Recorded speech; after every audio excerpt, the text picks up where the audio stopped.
மாண்புமிகு முன்னாள் முதலமைச்சர் எடப்பாடி கே பழனிசாமி அவர்கள். மாண்புமிகு பேரவைத் தலைவர்களே, தங்களிடம் சட்டப்பேரவை விதி 55 கீழ் ஒரு கவனிப்பு கொடுத்திருக்கின்றோம். ஒவ்வொரு ஆண்டும் ஜூன் 12ஆம் தேதி மேட்டூரிலிருந்து டெல்டா மாவட்டத்திற்கு குறுவை சாகுபடி செய்ய தண்ணீர் திறக்கப்படும். இந்த ஆண்டு தண்ணீர் திறக்கப்படவில்லை. அதனால் நிலத்தடி நீரை படிச்சிருங்க. அதை நிலத்தடி நீரை நம்பி சுமார் 2 லட்சம் ஏக்கர்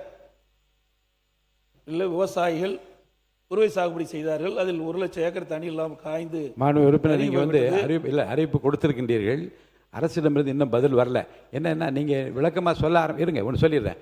இதே போன்று நீங்கள் விளக்கமாக சொல்ல ஆரம்பித்து பதில் வராமல் நான் அதை அனுமதித்தால் அரசாங்கம் வந்து பதில் தருவது ஏன் தாமதப்படுத்துகிறது, ஏன் பதில் விலை என்ற பிரச்சனை வரும். பதில் வந்தவுடன் விரிவாக பேசுவதற்கான வாய்ப்பு இப்போ மென்ஷன் பண்ணிட்டீங்க. இப்போ இல்லை, இப்போது நீங்கள் பதிவு செய்துவிட்டு மேட்டூர் அணையில் ஏன் தண்ணீர் திறக்கவில்லை என்பது வினாவாக கேட்டுவிட்டீர்கள். விளக்கத்தை மாண்புமிகு நீர்வளத்துறை அமைச்சர் வந்து பதில் கிடைத்தவுடன் இதே அவையில் நான் பதில் சொல்லுவேன். அது வரைக்கும் இதை மென்ஷன் செய்ததாக பதிவு செய்ததாக நான் ஏற்றுக்கொள்கிறேன். பதிவு பண்ணியாச்சு.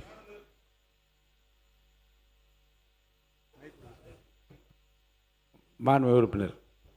மாண்புமிகு பேரவைத் தலைவர்களே, டெல்டா மாவட்டங்களில் சென்ற வாரம் பெய்த திடீர் மழையால் சுமார் 2000 ஏக்கரில் விளைந்த நெற்பயிர் மழைநீரில் மூழ்கி சேதமடைந்துள்ளது.